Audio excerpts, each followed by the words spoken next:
Hello, everybody. Welcome to Godcast, the Goodness Over Darkness podcast. I'm your host, Todd Armstrong, and today's episode is titled Jesus Christ or Consciousness, because today is going to be all about what consciousness actually is.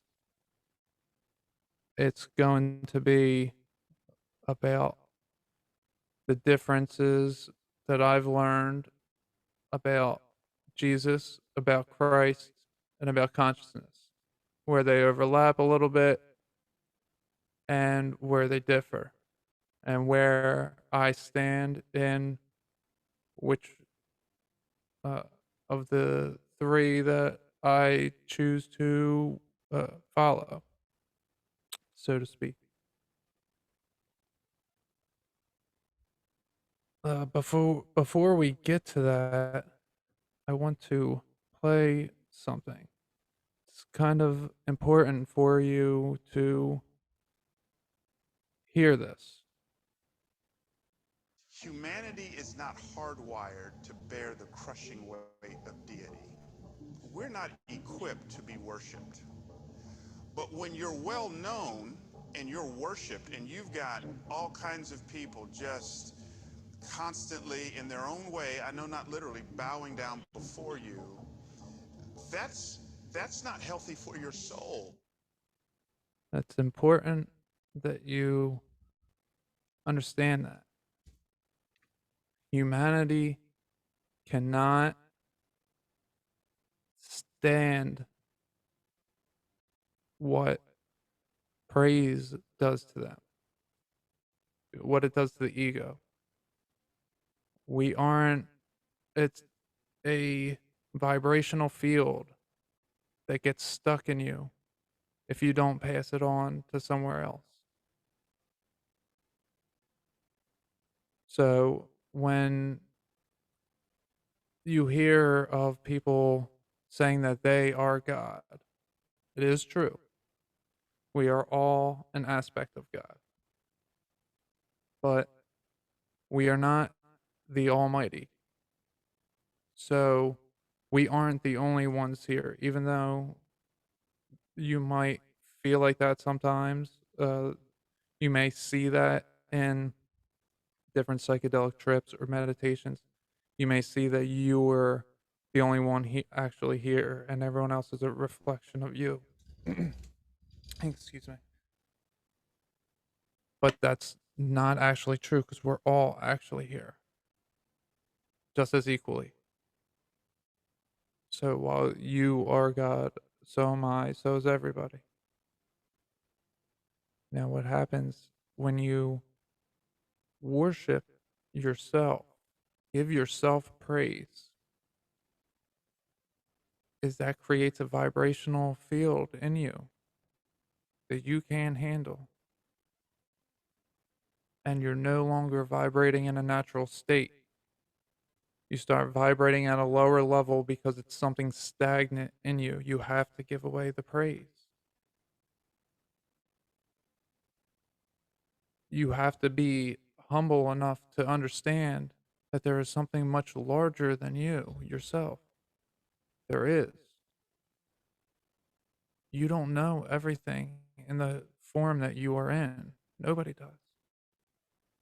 We're all an equal aspect of God. Equal. All of us. In every way, we're equal. That's the bottom line. So you have to give your praise off because you are not the Almighty. You don't make every decision. You can't manifest anything, excuse me, everything that you want. Just manifest whatever because it's going to affect other people. You can get things, some things you can get exactly as you ask. Most things you can't. Most things they come as it is perceived.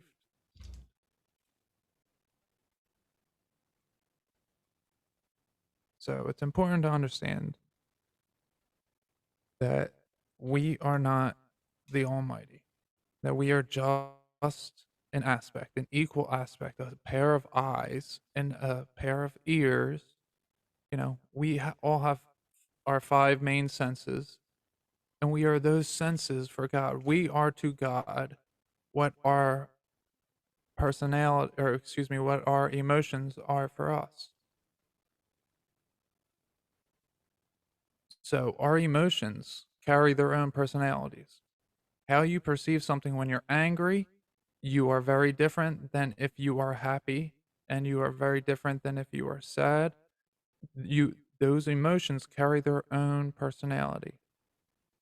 But all of those personalities combine to be you, the one. That's what it is for humanity. I'm a personality of God. Jesus is a personality of God. Anybody is a personality of God. It doesn't matter who you are talking to, personality of God. Okay, that's very important to understand. While you are God and you can create, so can everybody else in their own unique ways. Now, you may have certain psychic gifts, or maybe certain physical abilities, or maybe just some kind of musical or artistic talent more than someone else. And that's fine. That's what it's supposed to be. You're supposed to be unique in your own way, whatever way that is. But it's that way for everybody in their own way. It's not that anybody is better than or is higher than. It's just that there's differences in what part of God we represent. So we have lower aspects of God because we have lower aspects of ourselves. You know, it's the personality of people change because the universe we know has an emotional state that flows through, and everybody perceives these emotional waves in their own way.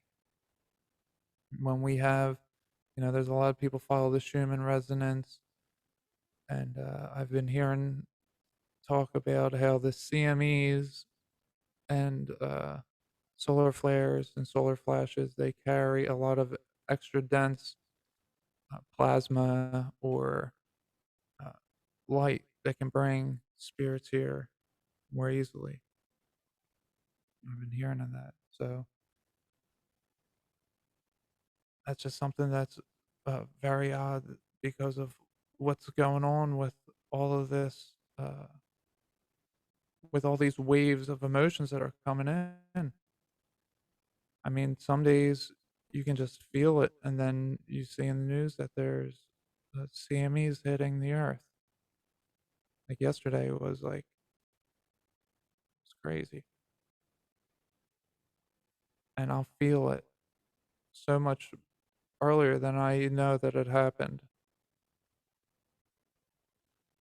But anyway, we all experience our own emotional, excuse me, we all perceive all these emotions through the way that we're actually feeling. So when there's maybe a thickness in the air and you can feel it, you can feel the tension in the air, right?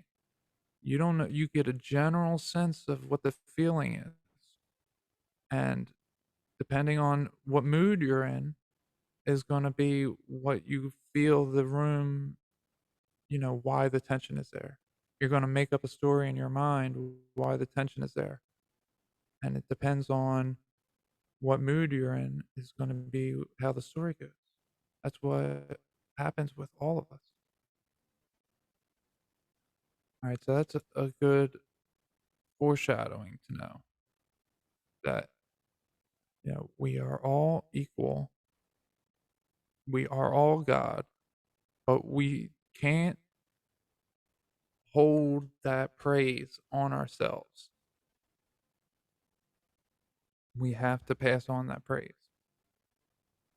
Now you don't have to, and you can sit with that, but it's going to manifest physically in some form, and you're going to feel the effects of what happens. Of you have uh, all these quote unquote satanic elites. Okay, we'll just use that term, right?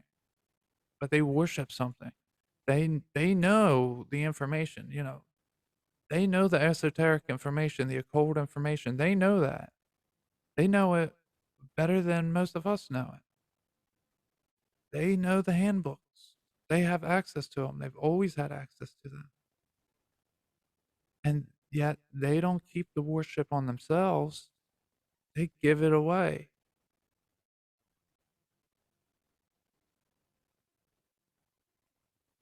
You have to be God of yourself, and you have to allow the best version of you to come through.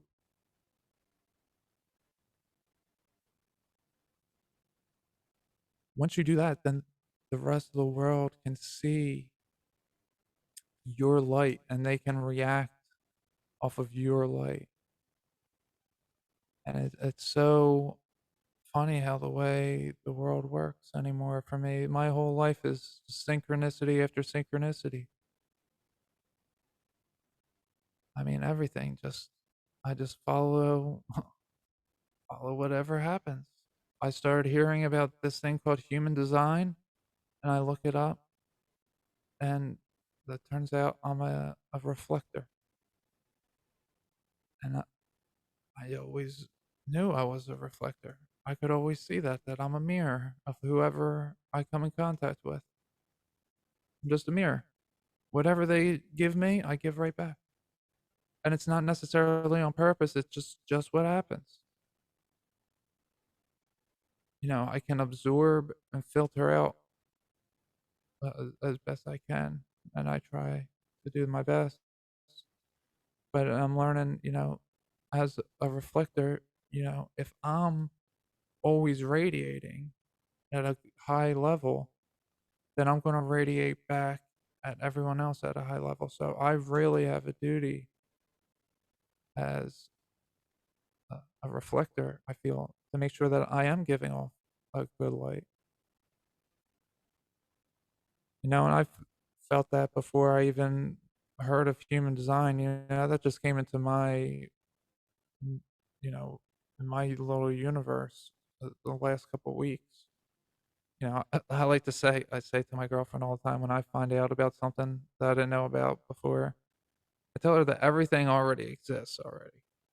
Everything already exists here, no matter what. If it's something's invented, it's just that it's forgotten technology and it still exists somewhere. We just have to go find it. Because I've seen the Akashic field, and I'll get into that some other time, but you can get anything. Everything's already here. So, so I always say, whenever something new comes into my field, I say, yeah, I come from a timeline where that didn't exist. That's how I always use it. Because who knows? Maybe that's true. That I didn't know about before. It's not in my little universe. My timeline, it didn't exist. Now it does. So that thing that I'm talking about is called human design. That didn't exist to me other than like 2 weeks ago. I heard it once on a podcast. And then the other day I saw some people talking about it on a Facebook group. And then my girlfriend was looking into it. And then when she was telling me about it, I was like, "Oh, yeah, I'm a reflector." Because I was saying, I was like, "Oh, I'm all of them." I was like, I'm everything." Like, yeah, I'm all of that. And I told, someone who I will have on the, show soon. I already recorded with her, Jamie. I was telling her, I was like, "Yeah, I'm every archetype. Like, I'm a reflection. I'm just everything." So I said it, and my girlfriend's like, "Oh, no, it's really rare to be." a reflector. And I was like, all right, well, let me look it up then. And I looked it up, and sure enough, I was a reflector. Just funny how the way the world works like that. And I was getting set up to talk about this podcast, and I was probably going to do this yesterday, but through the universe, I didn't get the chance to. So now I'm doing it today, the day after I found out about human design, about my human design, and how I was going to talk about it being important for us to be a reflection of positivity to everybody else, because that's what we all need more of, is more positivity, and this toxic positivity thing. People who are against that, who are just miserable in life. I'm sorry that life's going that way for you. Like I used to be like that, but it is real once you understand it. It's because I used to think it was fake too, and it's like, shut up, I don't want to hear your fake ass shit, but it's real. People are really that happy. This existence can really be that good.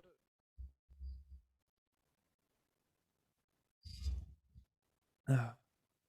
So, all right. So now, Jesus Christ or consciousness. Let's talk about that. Jesus Christ or consciousness. So, when I first got into spirituality, as I told on the last episode, when I started tripping, my first trip, psychedelic trip, I saw Jesus. And he was a big face, just like the Wizard of Oz. It was a green outline, and it was Jesus. And it was just a huge face. And I was told Jesus is not for you. I was specifically told that. And he was smiling and nodding. And they said, but if you ever need assistance, he will help anyone who calls on him. And he winked and smiled again. And like I literally saw all of this. And then the head just floated off. But he wasn't the one talking to me, something else was talking to me. So that was my very first psychedelic trip. I was That's what I saw. And I was like, what's that supposed to mean? Like I was never really into Jesus when I was a kid. I didn't go to church, or we went to Sunday school, and I was a Methodist. I guess I was baptized as Methodist. Didn't mean anything to me. I went to Sunday school sometimes. Like that's it. It was a waste of time. I didn't learn anything. It was just like putting kids in a room. So I had no spirituality or religion growing up. I had no relationship with Jesus or anything. So when I saw that, I'm like, "Oh, okay," but it was super cool because I saw Jesus. So I'm like, "Oh, wow, that's amazing." So then I just was into, consciousness. That's what all of this started from, wanting to find out what consciousness was, wanting to expand my consciousness, wanting to be better, wanting to do better, wanting to have new experiences, better experiences, loving experiences. That's what I wanted in my life. I was done with all of the nonsense, you know? It was always, where do I turn to now? And then, so I started meditating, and I started researching ancient cultures. I was listening to Joe Rogan podcast a lot, and I listened to so many podcasts so quickly.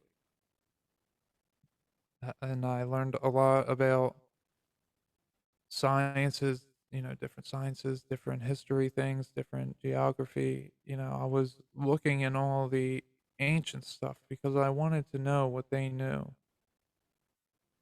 And it got me to explore consciousness.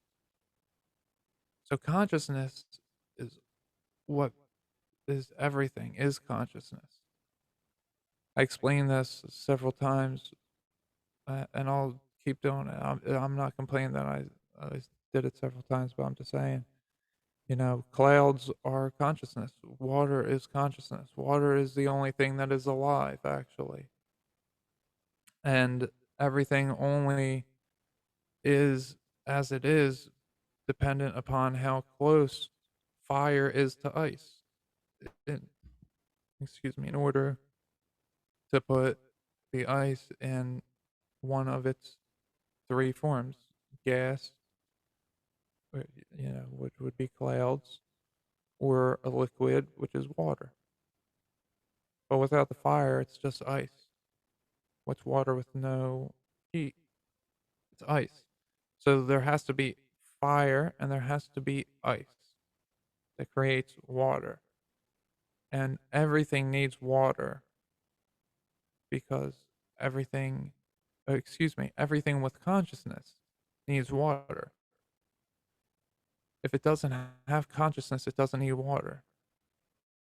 Plants don't need oxygen. Fish don't need oxygen.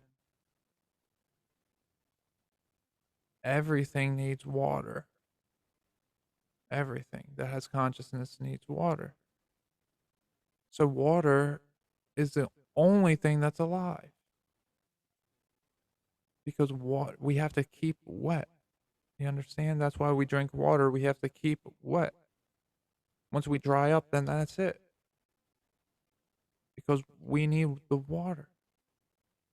So consciousness is water. Okay. Christ is the fire that is the flame that melts the ice and creates the consciousness. Christ is the flame. And it doesn't matter if you're Muslim or Jewish or Hindu or New Age or spiritual or anything else. It's called Christ. It's always been called Christ. Christos, ancient Greece. That's why you have crystals. Do some wordplay etymology with crystals. You got Christ ales, and what's ale in Middle Eastern is of or from. So Christ ale would be of Christ or from Christ.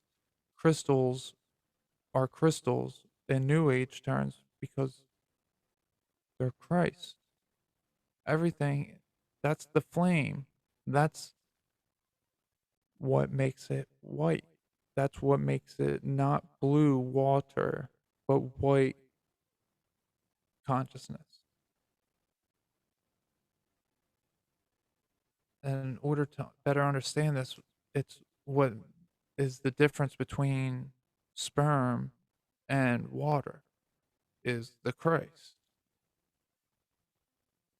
That is the difference. That if it has Christ, then it would be a white, sticky substance because it is Christ consciousness. It is a very thick cloud. You ever see very thick clouds, very white, fluffy clouds, even gray ones that you know, they're not breaking apart. They're just moving about and they look very thick and lifelike. That's a very dense piece of Christ consciousness. And I guess maybe the gray ones, I don't know what that means, but maybe it's just something's not good in there. I don't know. So that's what Christ and consciousness are. Consciousness itself is something that isn't necessarily Christ. Consciousness exists. I guess I don't really know how to put it, but consciousness exists. But Christ consciousness is like a new level. It's a whole new thing.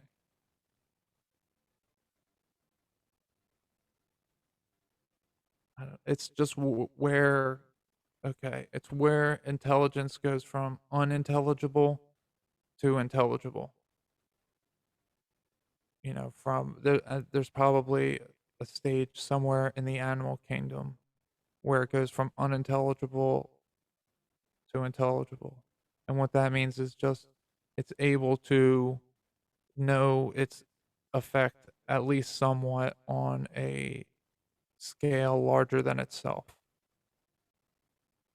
So, like, maybe a deer doesn't understand that it has a footprint that it leaves somewhere, but like a pig does, you know? So somewhere in there, it goes from unintelligible to intelligible consciousness, somewhere in the animal kingdom. It goes from just consciousness to Christ consciousness. Okay, now we're at Jesus. So how does Jesus fit into here? Why does everybody, not everybody, why do people think Jesus is Christ consciousness? Why do certain people, you know, give up everything that they've ever known to follow Jesus? Why do they do that? Is it indoctrination? People are just, um, you know, millions of people are just fooled into this. Billions of people are just fooled into to thinking Jesus is real. Hey, it's possible, right? And I'm sure there's a large amount of people that just believe it just because it's always what they've been told. And so they just go along with it. I'm sure there's a very large percentage of people that fit in that category. I'm not one of them. And I'll tell you what, Jesus is everything. And how do I know this? This is through ways that uh, I've learned through meditation and visions that I've seen and psychedelic trips. And even when my very first trip, I was shown that Jesus wasn't for me. I've come since to learn that that was just the matrix lying to me. And, that's what the wink and the nod was all about. Jesus is like, yeah, yeah, I see. But the thing about Jesus is he doesn't care what anybody thinks of him or who they actually want to worship. He don't care. If Jesus didn't feel the need to defend himself, then you shouldn't either. That is something that I got a few times. If Jesus didn't feel the need to defend himself, you shouldn't either. And I thought to myself, this is recently that I've gotten that, and I got it twice. The first time, I thought it was talking about why I shouldn't need to defend Jesus, which is right. I shouldn't, I don't, he doesn't need to be defended. He didn't need to defend himself. He doesn't need me to defend him. And then the second time I got it, and it was like, oh, I don't need to defend myself. If Jesus, who was perfect and did nothing wrong, according to legend, right? He was this perfect man who did nothing wrong. At least he was innocent of what he was killed for. If he didn't feel the need to defend himself, then you shouldn't need to defend yourself. And that's what I got. So I was like, oh, okay. And it made me realize that I don't need to care what anyone thinks of me. And it's took that burden away from me.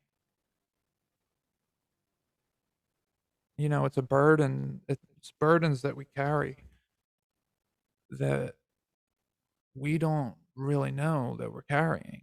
This worry that we have, and you'll have worry about finances, for example, and you could have, you know, there's no reason to have worry, but it's so ingrained into you that it's there, and you don't even know that it's become part of you.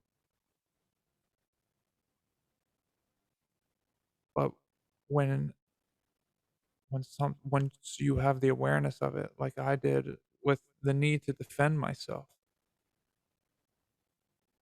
and then it was like, "Oh, I should just do what he did, not worry about it, not make it a burden of mine." So I gave my burden away to Jesus, in a in a sense. I understand when people say that now, because Jesus took my burden away from me. He showed me how I don't need to worry. Alright, and, uh I want to get into the next time that I saw Jesus was in the clouds, right? What when this was what of last year, May 17th. The first cloud that I saw was the face of Jesus. And I put this on the Facebook already. This with along with the picture of the samurai cat, the cloud, and a picture of my cat, Charlotte. So Jesus was the first face I saw, and then the next face I saw, it was a face that was covered, the nose and mouth were covered with something, and it was just the eyes, and it had a cross right here, right in the middle of the forehead. I'll put that one on the Facebook too. I mean, it's very clear. It's what Jesus turned into. That's how I knew, especially it was Jesus, because not only does it, it was obvious to me as soon as I saw it. I was like, "That's Jesus." As soon as I saw it, I said, "That's Jesus." And when I Googled a picture of Jesus, uh, you know, it's just a Google image, right? But what was the first image that popped up? The exact image that I saw in the sky, just the mirror reflection of it. Like the picture, the guy's looking to the left, and in the cloud, he's looking to the right. So, but it's the same exact, it's exact. And then it turned into like someone who would be covered in the Middle East, have their face covered and their head covered, but they had their eyes were out, and there was a cross right over the forehead, right over the third eye, which is heaven. Everyone has their own slice of heaven right in their third eye. So that was the second time I saw Jesus, and still didn't make me follow Jesus. So this entire time, I'm listening to. I stopped listening to all secular music in late January, early February. Okay, and I forgot to talk about this 2 episodes ago, but I was talking about the symbolism of the ancients that I found out, and how I came to conspiracies in 2020 from researching ancient civilizations in 2019 was because I saw the symbolism that was being used, and I saw the halftime show of in 2020 is J Lo and Shakira, and they had the kids in cages, and it was all types of stuff, and I was like, they're doing it now. I was like, that pedophilia is like it's happening right now. So once that happened, it was right around the same time that Eminem put out the album "Music to Be Murdered By," and Lil Wayne put out the album "Funeral." Maybe they put that out a little bit earlier. Yeah, yeah, that's right, they did actually. I think that was, like, November, 'cause I had a trip, a mushroom trip, and, I was like, "What, is the universe telling me I'm gonna be murdered?" Because music to be murdered by, and then the next week was funeral. I know I was tripping, listened to it, and it was scared the hell out of me, and I was like, "Whoa." But it turns out that was my musical interests were being murdered. So, in a sense, the simulation was just telling me, yeah, that that music was, you know, it was my musical interest. What was the music to be murdered by? And it was the funeral for it. So I stopped listening to that, and when I started listening to Jesus is King, the Kanye West album, and I stopped listening to anything but the frequencies, 528 hertz, 963 hertz, 417 hertz, whatever, all those, and the Kanye album, and that was it for like 2 months. Then the backup singers for that album are called Sunday Service Choir, and their album, Jesus is Born, comes out. So then I start listening to that because what happened was so after that, a little while later, I was listening to Travis Scott after what happened with the Eminem and Lil Wayne albums. I was listening to Travis Scott and Logic, and I started getting away from the gangster rap, and I started listening to them a little bit more, and I was tripping, and Travis Scott was a lot of fun. His music is a lot of fun. So I was tripping the last time that I did, like I said, was on my birthday.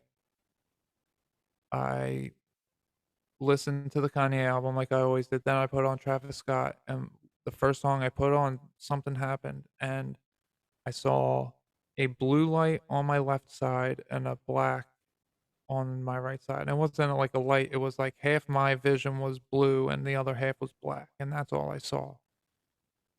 And I could go to the blue and pick Kanye, or I could go to the black and pick Travis Scott. And it was during the Travis Scott song, it was the first song, and it was scaring me. So I was like, "Yeah, I'm not going to that." So I chose the Kanye album. So that's why I only listened to the music that I listened to, is because, I was understanding from the universe, what you don't wanna do that. It's not just when you're tripping, you don't wanna listen to that music. You don't wanna listen to that music because it's bad music to have in your consciousness, in your conscience being. You don't wanna be hearing those types of things, saying those types of things. So, it was just the trip brought it out of you because you were asking, "Please, show me what I can do to better myself." And that's what I got.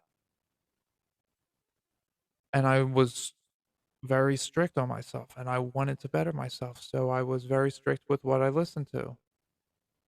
And that's all I listened to was the Jesus is King album and the different, tones, and then I mean, I would have the tones playing all day long in my apartment, especially during COVID.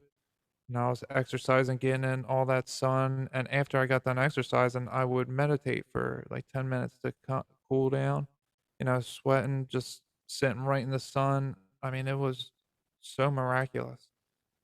And when I went home, that's all I would have on was all these tones, so I attuned my body by doing all this stuff. I was afforded the ability to do all this because I was laid off from COVID and my bills were all covered. I had nothing to worry about. So I was exercising. I was just worrying about focusing on bettering myself, which is what I was doing. And like I said, I was accumulating all those earth points by cleaning up the trash every day, holding doors for people at stores, doing all different types of stuff.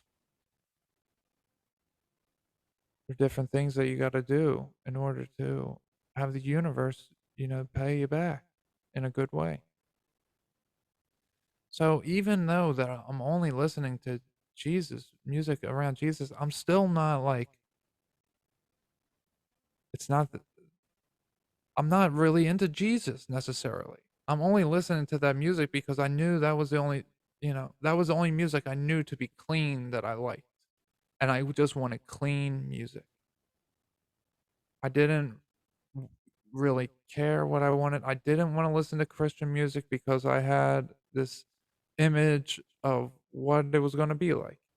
I had already formulated an opinion before ever trying it, so I didn't.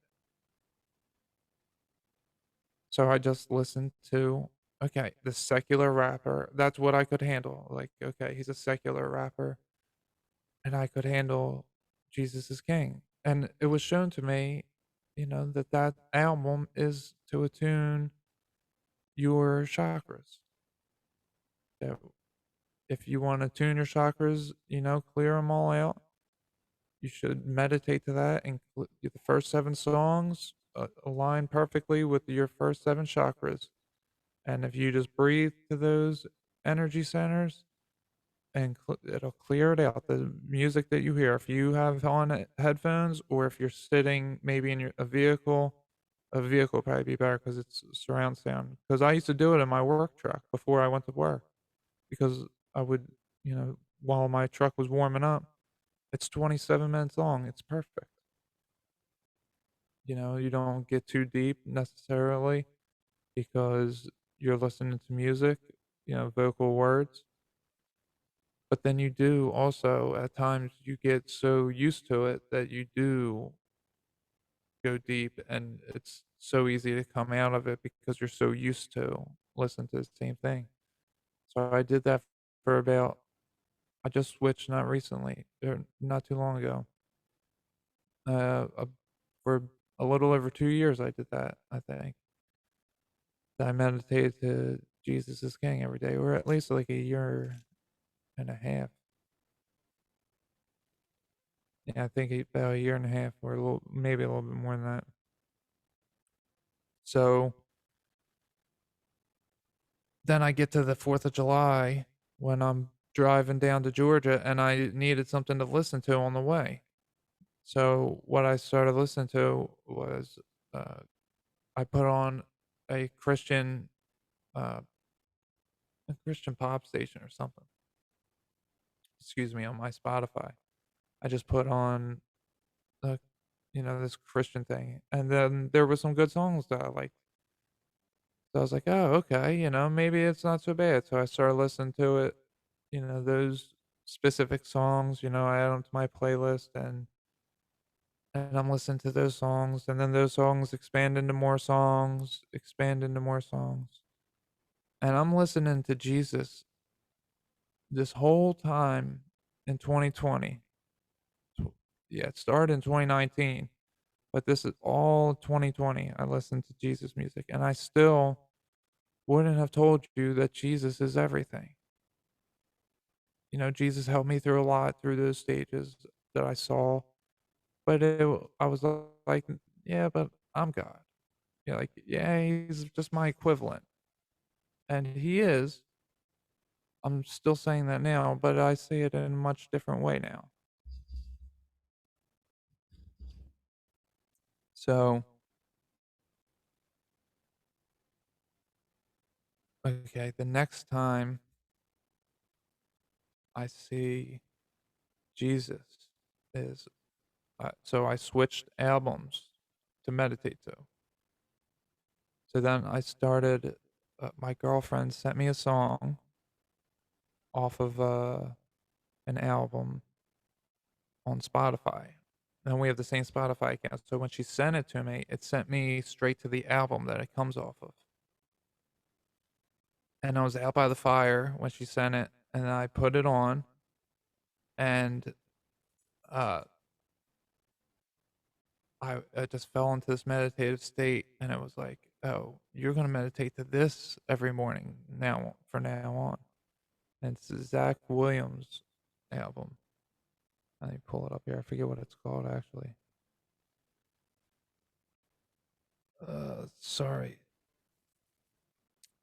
I don't know. It's not loading, but so I started meditating to that, and that's when I saw that Jesus is everything.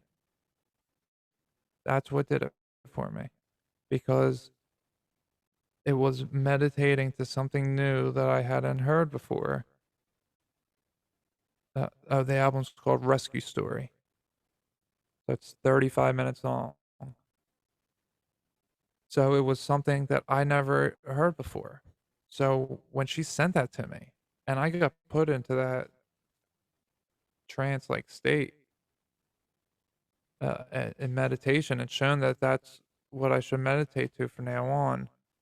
The first time I listened to it in full was the next morning when I meditated, or sorry, it was 2 mornings later because it was like Friday when she sent it to me, and I started on a Sunday. And I was shown, I saw Jesus again. Now, what happened this time was very different than the other times. What I was shown was that Jesus was always, so I was shown, it was like I was taken on an Ebenezer Scrooge type deal. You know, when Christmas present, Christmas past, and Christmas future. So it was like that.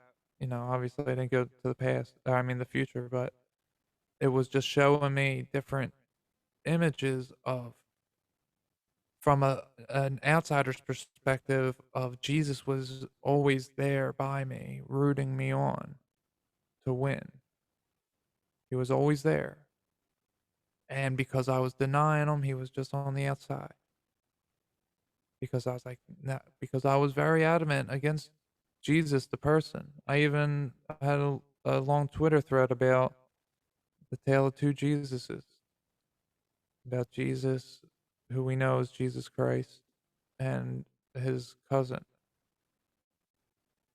and how it was, you know, just all manipulation, blah, blah, blah. Because I was really, this is my spiritual awakening, you know, when I wrote that. And I was just denying Jesus left and right. But he was still, I still saw him there. He's like, "Oh, it's okay. I'm still gonna root for you. I'm on the outside. I'm looking in. You know, you won't invite me in, but, you know, I'm here for you." And he was always there for me. So then it zooms out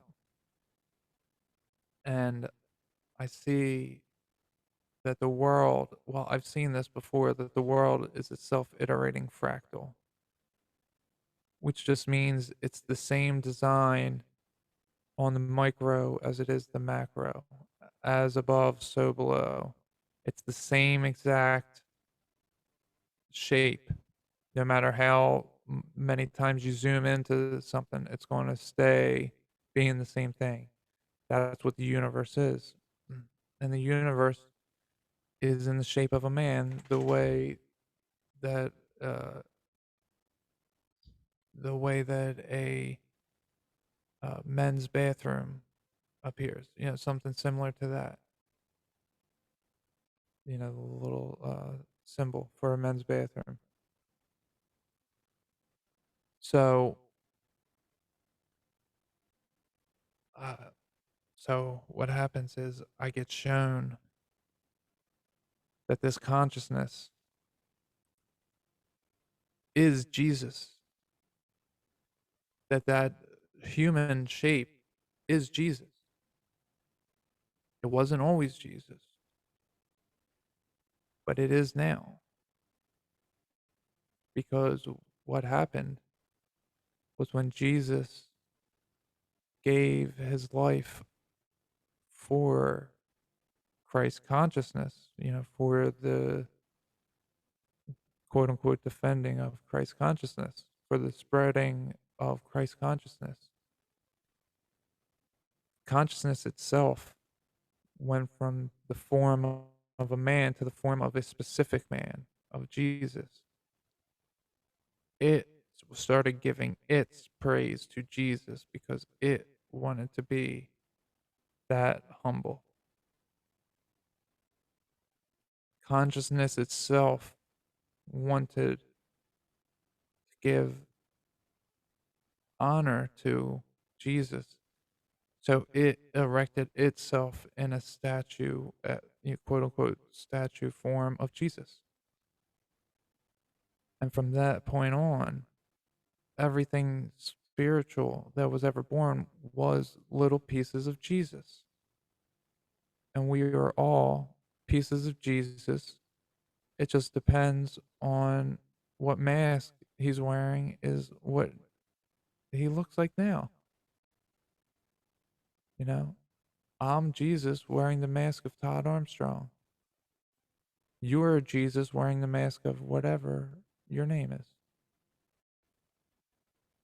And the thing is, Jesus doesn't care if you acknowledge it. He doesn't. It doesn't matter if you acknowledge it or not. But what happened was I let Jesus in. So instead of him being on the outside waving and rooting, like, yeah, go, Todd. You can do it. Instead of that happening,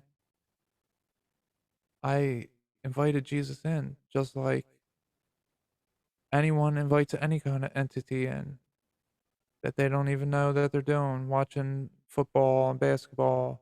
You're giving that worship over.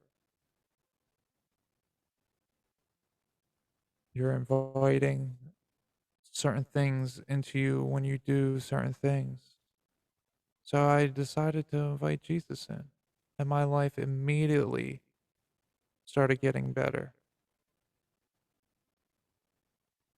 And the this entire time that I've been spiritually awakening, I've been having all of these biblical visions, and I'm going to get to them here in a second.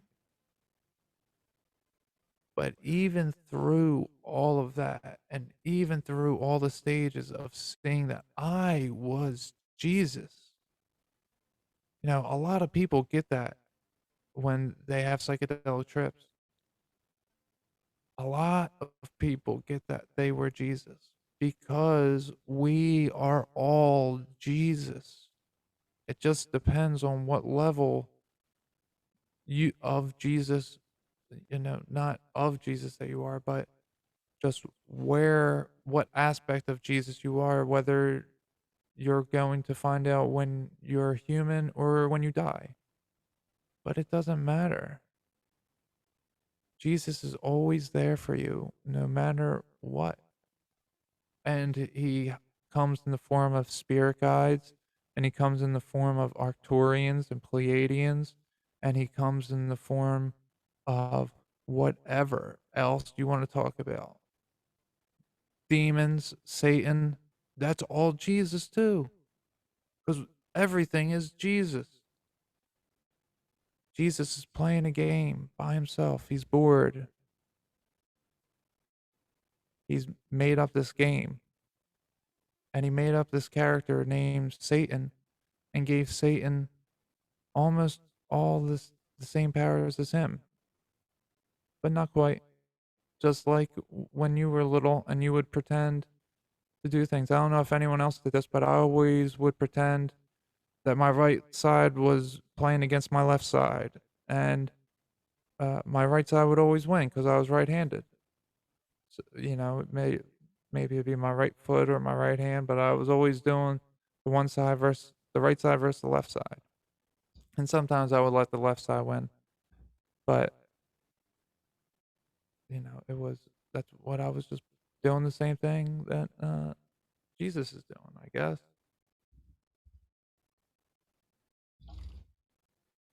So I want to talk about these biblical visions that I've had because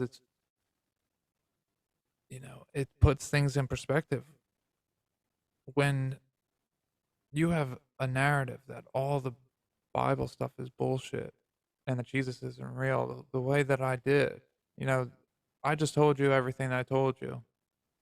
And now I'm going to go back to the mindset that I didn't believe. So this was even before I even was into the Bible at all. And it's not necessarily that I'm into it now. I don't know it all that well. I know certain sections of it, and I think it's a very magical book, probably the most magical book that there ever was or ever will be.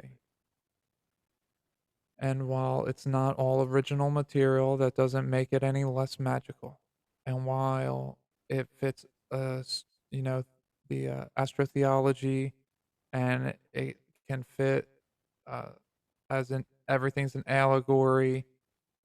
It is also a very historical book, and it was a literal book of a specific time periods and locations. That doesn't mean that's the only thing that was going on at that time, or that's the only place that things were happening on the world at that time, but it's a piece of geographical history as well.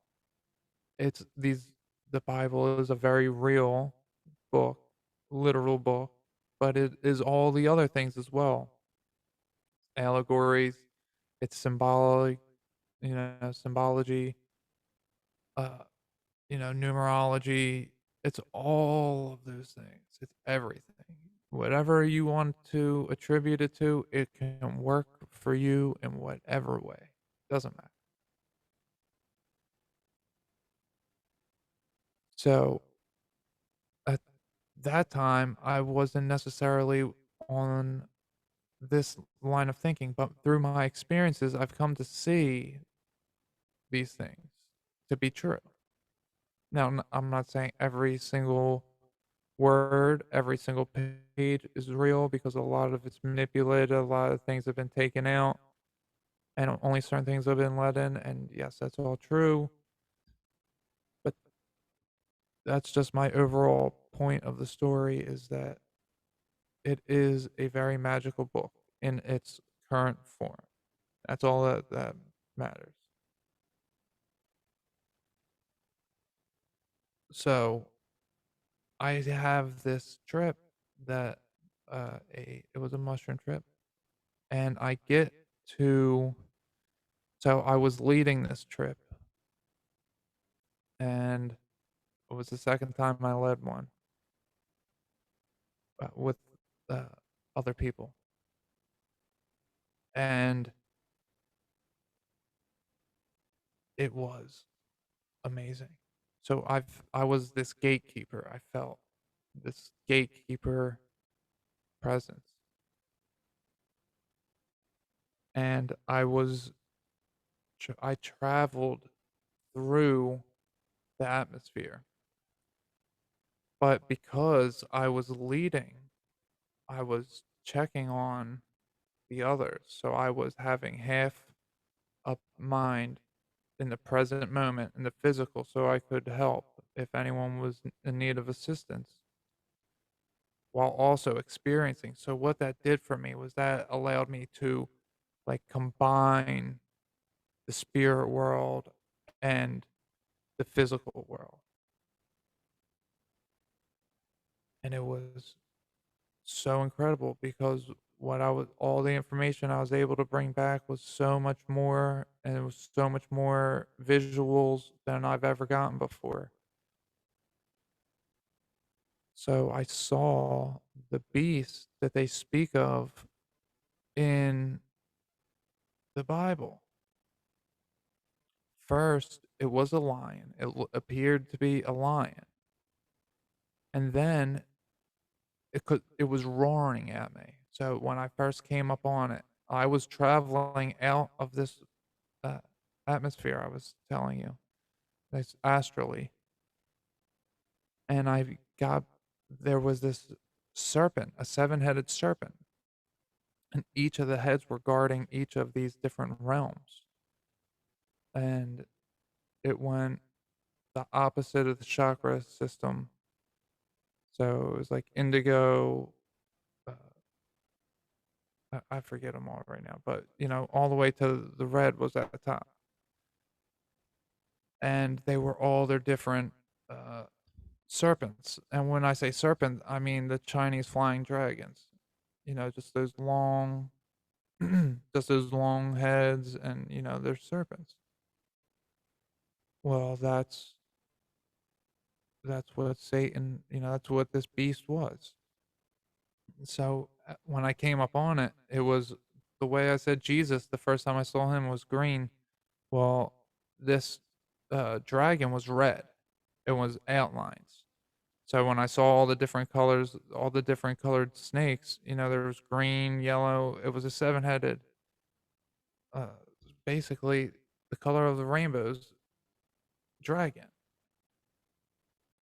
and it was roaring at me.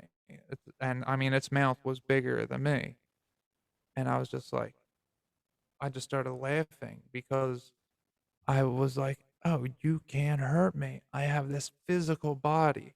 You can't hurt me." And was like, I slayed the dragon.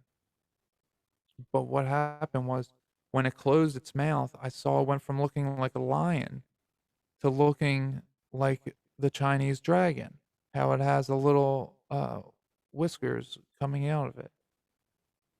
And then it had one foot, it had big old bear claws. I didn't see its legs though. I know the Bible says that it has like spotted leopard or cheetah legs. I don't remember seeing the legs, but I saw that and I was like, "Oh, that's I think that's Satan." I don't know if that's Satan, but that's the beast that the Bible spoke of with the 7 heads and the 10 horns. It had all that. And it was a lion and a serpent and a bear. I saw that exact thing, and it was guarding our realm. It was the which is why I thought it was Satan, because that specific head was Satan, not the whole thing. The whole thing is the beast, but the red neck and head was Satan, and Satan had dominion over our realm.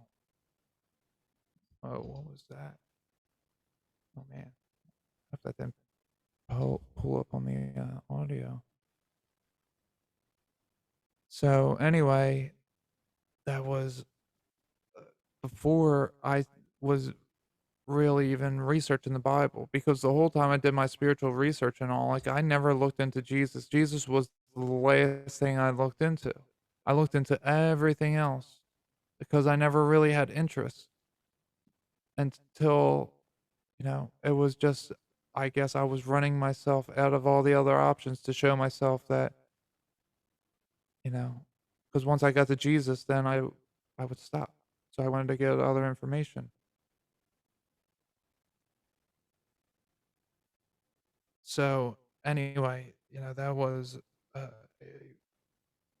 very crazy uh, thing, and I came out of that and I felt like Lucifer because I felt like a gatekeeper, and I got during that trip that I was the bringer of light, and that I did bad things, and it reflected back on the rest of reality that me uh, making fun of somebody, for a disability made me then have to experience having that disability.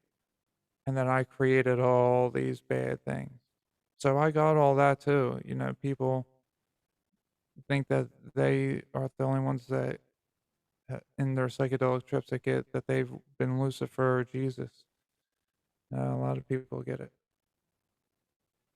So I got that from that trip. You know, it was pretty intense. But I saw that Lucifer and Satan were two very different things. Satan was the beast that had dominion, was the head of the beast that had dominion over the earth, and Lucifer was the human that uh, started rebelling against God. Okay, and then I started getting into Jesus more and more. So in January, I started getting more visions. And the closer that we got to Easter, the more things started happening for me. And everyone can see I have on, well, if you're not watching, but I have on He is Risen shirt with a couple crosses on it. I got it like right after Easter. I didn't get it before Easter. I was hoping to. But anyway, uh, I get this. I was getting visions, very. vivid visions every Sunday during the, Lent season. Every Sunday, I was getting a different, very vivid, very biblical vision, and, uh, this one time, I got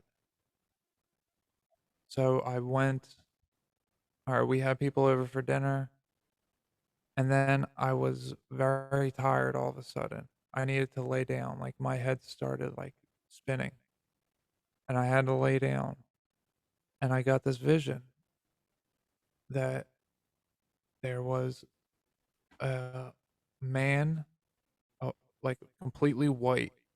Uh, this was a place that was devoid of color, so it was black, and it was a white man, not white skin, you know, just like, that bathroom symbol again, that's all it was just a white bathroom symbol on a black, you know, a place devoid of color, and he had a white horse, and I got, like, this visual, like, I zoomed in on him and, like, the camera, like, panned around him, and he was, like, posing, and then, it was a good, like, 15, 20 seconds, maybe 30 seconds tops, and then he hops on the horse and then goes to this little there was this little sliver of, uh, the world, I guess, a little portal, and he went into it, and then I was in this first person view all of a sudden.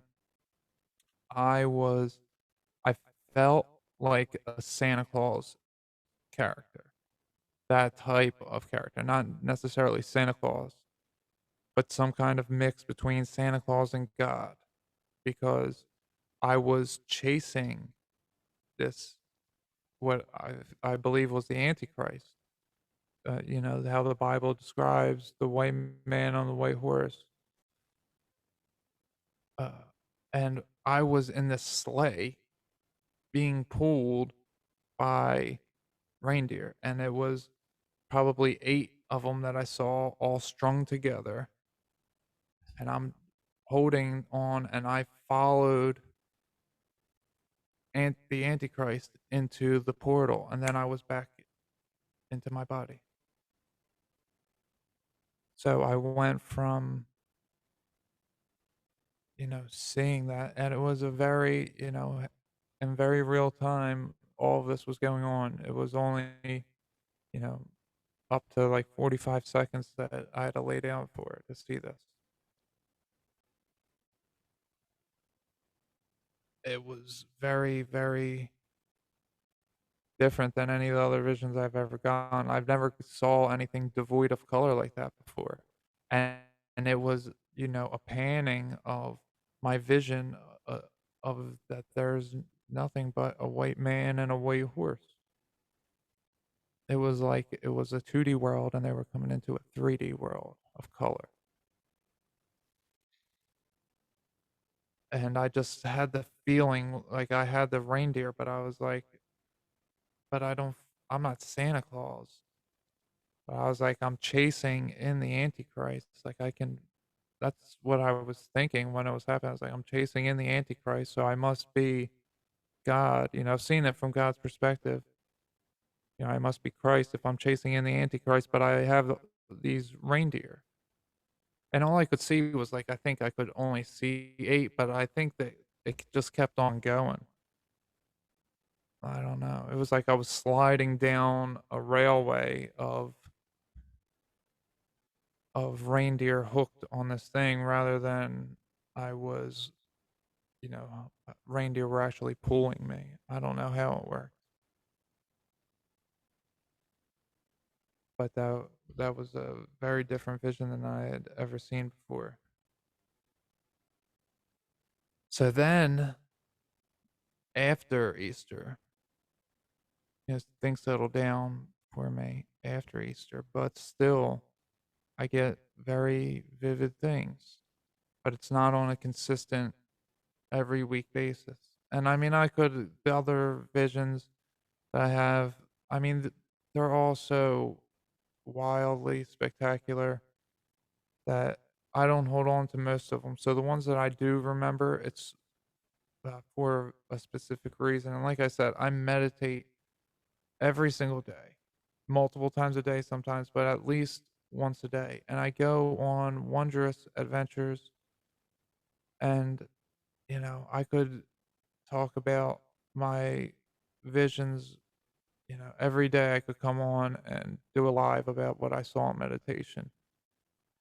And it would probably be a fantastical story. But the thing about what happens sometimes when I meditate is that I can physically uh, affect the world around me. So when I have these very specific visions, these biblical type visions, it's very meaningful to me because I have had a meditation where at the same time God was shooting down this heavenly light uh, of light beam at me. At the same exact moment, my bedroom power uh, snapped off, and I was just outside on the porch, and I heard it pop. And my girlfriend told me later on that, oh yeah, it was the power went out. It just in our bedroom, but the whole ultralight beam, boom, came down to kill a reptile.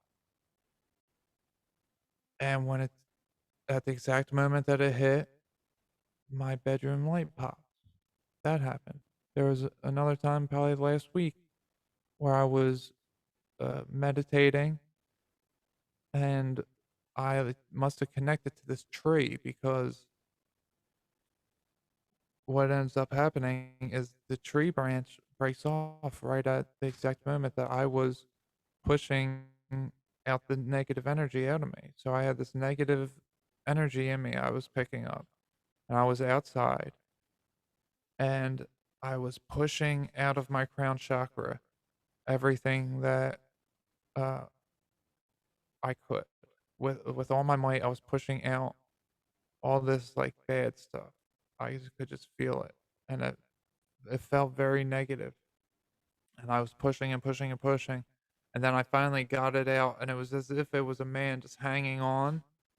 And then what I did was I sealed my crown chakra shut, and the man was still hanging on, and then, like, he started sliding, and then eventually fell. And right when he fell, a a huge branch. I was sitting on my shed on the outside part, and we have a metal roof over it. And right when he fell, out of my vision, a huge branch, boom, hit the shed. Scared the hell out of me because I thought it was a person, was a just like falling out of the sky or something. But I jumped up and I ran back, and it was a huge branch. But right at the same moment, I can physically connect to the universe around me and do things in my meditations. So when I see things like that, I give it a lot of credence, especially when it was something that made me lay down to go to sleep. Not to go to sleep necessarily, but that I had to lay down to see this. So you can disregard everything I say. You don't have to believe me for anything. I don't feel the need to defend any of my visions. I bring myself how I am. You can take it or leave it, but it's all real. I don't speak anything not real to myself. So, oh, what did I say? Oh, okay. So the next thing that happened was this was like 2.5 weeks ago. I was meditating, and I was under the impression that Yahweh was a being, was an Anunnaki, which was Enlil Sun, which I think that there was. But he was named after Yahweh, which is the breath of life, because it's not Yahweh, the breath of life isn't Yahweh, it's YHWH. And they're just symbols. They're not letters. They're symbols. And I had it inscribed on my throat, YHWH, that the breath of life, that Yahweh gave me the breath of life. But it wasn't Yahweh, it was just those symbols. I'm sorry about that. I'm trying to stop the dogs, but I can't, get it every time. So anyway, yeah, that was inscribed on my throat, YHWH, and uh, that's just when something like that happens. It's like, what does that? You know, I've never even had anyone ever say anything like that to me. Uh, that Yahweh was the breath of life. I've never thought of anything, but it was on my throat is now written YHWH, the breath of Yahweh, the breath of life.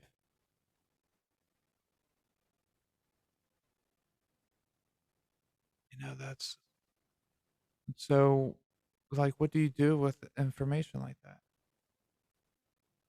You take it in and you add it on to the rest of the understandings that you already have. Those types of things happen, but it's funny how I don't want to say funny, but we as humans, we like to show off our certificates. Say like, yeah, I went to school and I learned this, or I accomplished this. But the thing is, it's always another human that is giving it to you.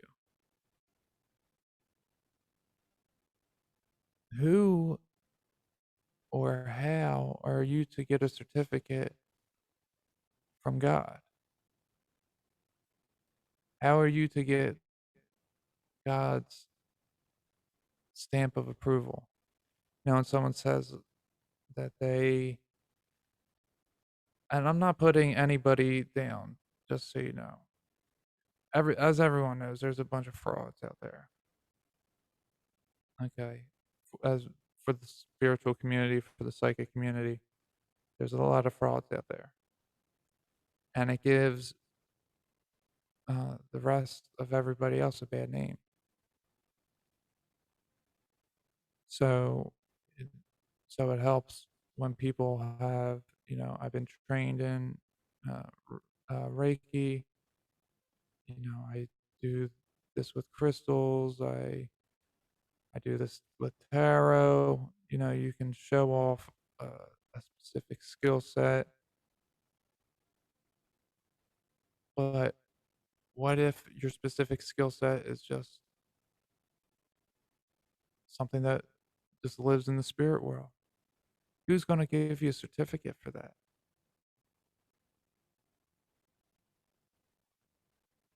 How could you get a certificate from God? I know it means a lot to us to have our different certificates and our accomplishments, and we like to have our labels of success. But how do you know that you have God's seal of approval? How can you relay that to other people that you have God's seal of approval? I'm not saying that for me. I'm just asking the question. Because what if it's corrupt humans that are giving us our certificates, that are training us, that they're corrupted and they're giving us bad information? Or maybe they're not even corrupted, but they're just giving us incorrect information. And you're certified, but it's wrong. and now you're profiting off from it.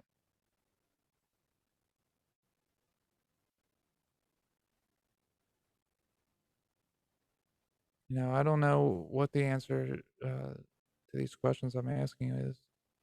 I'm asking the questions so that you ask yourselves these questions.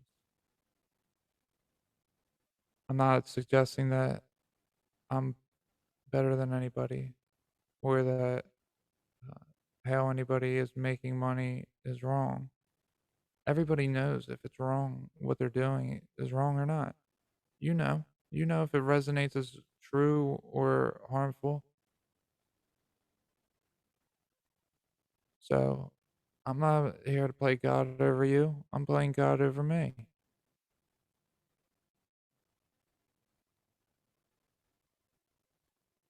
I'm just asking the question, how do we know if we have God's seal of approval? How do we get that certificate? That's the certificate that I want. Out of everything, that's what I would want. I wouldn't care to learn about anything else. If I could somehow have God's a certificate uh, from God saying I did the right thing, that's what I'm after. So when I'm telling you about Jesus Christ and consciousness, it's not to tell you who you should follow or what you should do. It is all about my honest truth. It is what I've experienced, exactly as I've told everything else so far in my story. This is my 13th solo episode right here. And this will be the last one. I don't know if it'll be the last solo episode ever, but from now on out, it's going to be mostly interviews, and the format's going to change up quite a bit. But it was important for me to put this out there the way that I did because everything that I tell you in these 13 episodes is true to me. And it doesn't matter, what anyone else has experienced or what they think. None of that. It's not going to change me. And mine shouldn't change you. You should live your life for you. That's all I'm suggesting. But the reason why I give my praise over to Jesus rather than to Christ or to consciousness, and it doesn't matter if if you say source, creator, God, it doesn't matter. It's all Jesus. They all are Jesus. That's our source, our creator. Uh, I so the reason why I say Jesus is because I just want to give credit to where credit's due. So you can give it to yourself because you are Jesus, or you can be humble and give it to Jesus directly, or you can give it to Satan, who is Jesus, or you can just give it to Jesus directly. What happens when you start giving it to him directly? He starts entering your life and changing things for the better for you because he's like, "Oh, I'm allowed in now. Okay. Now I can operate." Because it's always your free will. And if once you're choosing to give your free will over to uh, what Jesus Christ would want, well, then life becomes better and easier. Things start looking up for you in every aspect. You start perceiving life at a much happier clip. Oh, and I did want to mention that, uh, okay, people are going to say, what about before Jesus? What happened before Jesus? Well, I seen that too. I saw that humanity, okay, imagine that there's borders. There is this enclosed structure. We'll call it a round, sorry for hitting the microphone. We'll call it a round enclosed structure. And there are beings filed into the structure right into the center. And they're just hanging out in the center of the structure, just having a good old time, just hanging out. And they don't know that they're in a structure. They just think that they're in, that it goes on forever. So then they travel outside the center. They go a little each way. Everything has an equal and opposite reaction. So one decides to go north, another decides to go south. One goes east, one goes west. So what happens is humanity over the years, humanity pushed its boundaries to the sides. And there's a certain limit that they can go to. And once they went to those limits are called Jesus and Satan, of good and evil, quote unquote evil, which is just the self.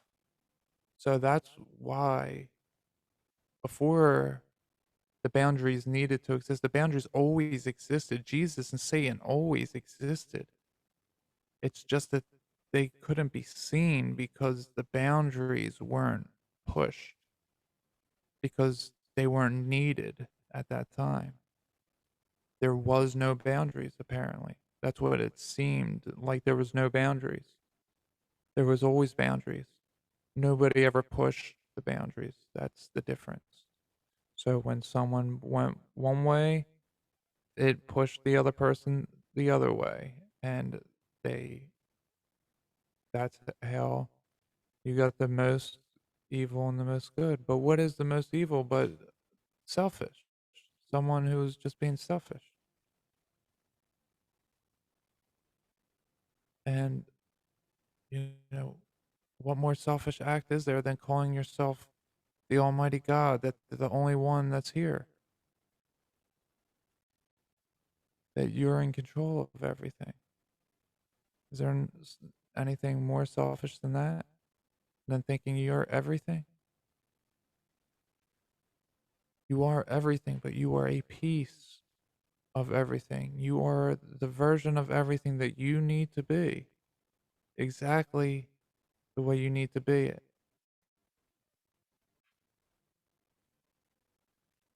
But that's why, that's just what it is. And you don't need to listen to me. You can worship yourself as God all you like, and we can talk and, whatever. We can be friends. It's whoever. I'm not going to push any anybody to do anything. This is the first time that I even talked about Jesus. Maybe I mentioned him a few times, but I don't come on here saying,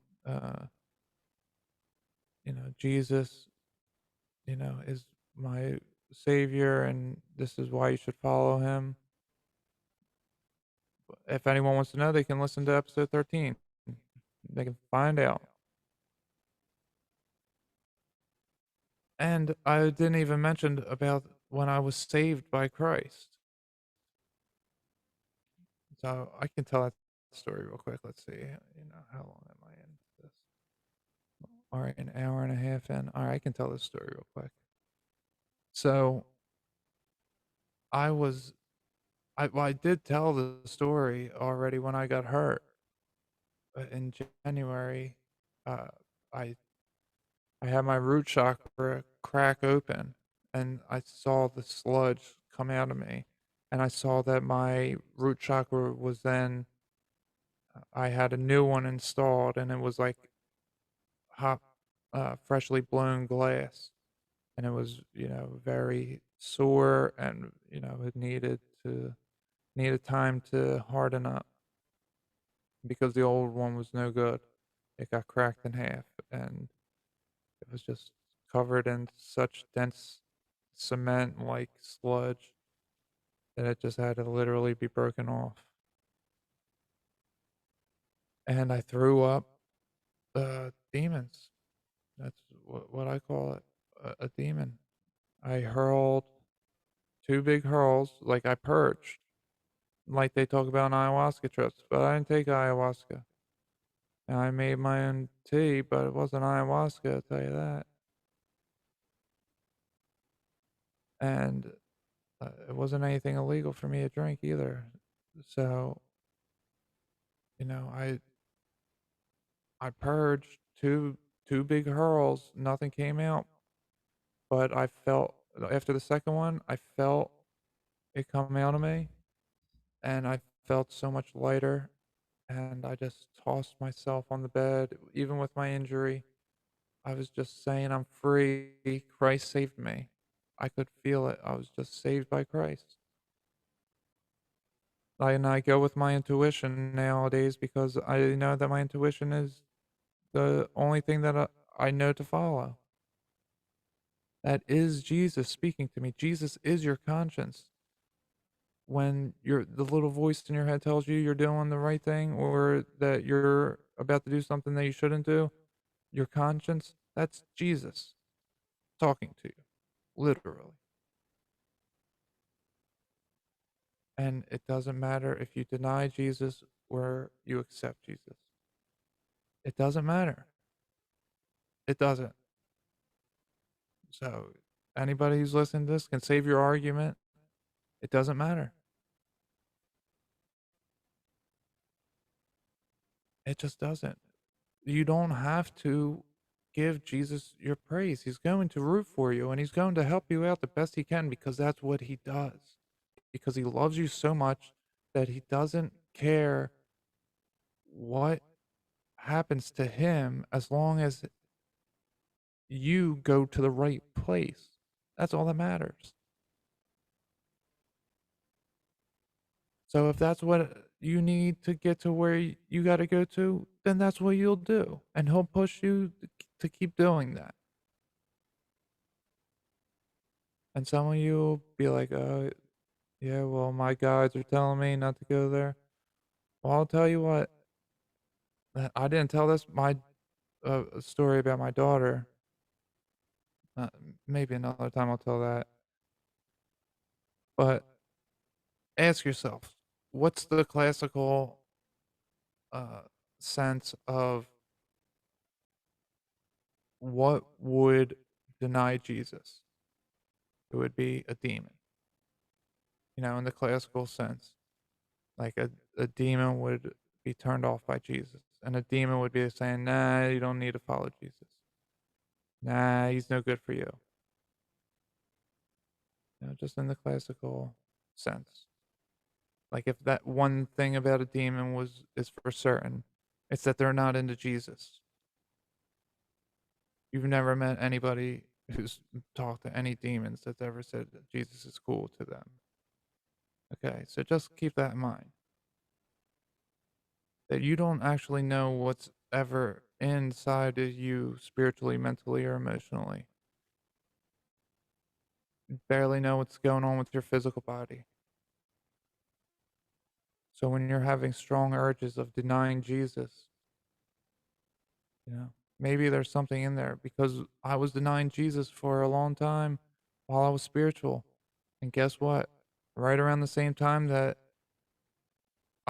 was saved by Christ because I had what I call a demon uh, expelled from my body is when I realized who Jesus was. Because I wasn't being influenced anymore. I gave up the QAnon shit. I gave up Twitter. And that triggered me cracking open my root chakra, falling, having 400 pounds of chicken and cheese, maybe even more than that, 400 plus pounds of chicken and cheese fall on me while I fell on the ground and landed on my root chakra and literally cracked it open. And 2 days later, after a weekend of having fires and burning tobacco, which you'll hear about in a few episodes here. After that is when I expelled, purged this demon. And the first intuitive words I had were, I was saved by Christ. And then after that is, in the weeks to come, was when I started having those very powerful visions on Sundays, for Lent, and that I started meditating to that new album.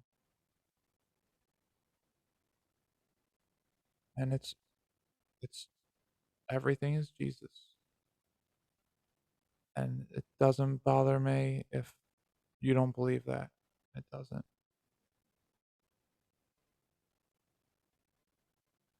So I think that is going to do it for me here. All right. So for now on, it's going to be a different style show. It's going to be guests. It'll be my girlfriend will be on sometimes with me. It'll be a very fun show. I think it'll be a very informative show. I think you guys will get a lot of information from these guests I'm having on. I think that you'll be able to relate to them. And, I just feel like this is going to be a very good change that's happening for the show. And, that's how it was planned this way. I did 6 episodes of darkness, 6 episodes of goodness, and then 1 episode of Jesus Christ and consciousness. So it worked out pretty perfect to me. It's I actually what I saw how consciousness works in my third eye is that there's this big center piece of light, and then on the left side is darkness, and on the right side is light, and then on the overlaying the darkness is light, and then overlaying the light is darkness, and it's that way back and forth until you get to the edge, and then there's a very thin layer of white around the darkness on the left side, while the right side is like a highlighter thick uh, of white. The left side, there's only a pencil thin line of white over the dark. All right, so that is going to do it for me, everybody. I am going to be putting out episodes on Sundays. So today is Thursday, so this is my third episode already this week. But for now on, episodes are going to be dropping on Sundays. Every Sunday, I'll be putting them out. And this Sunday, the first episode is going to be Chris X Matt. You guys are going to get a kick out of this episode. It's almost 3 hours long. Yeah, it's very excited for everybody to hear that.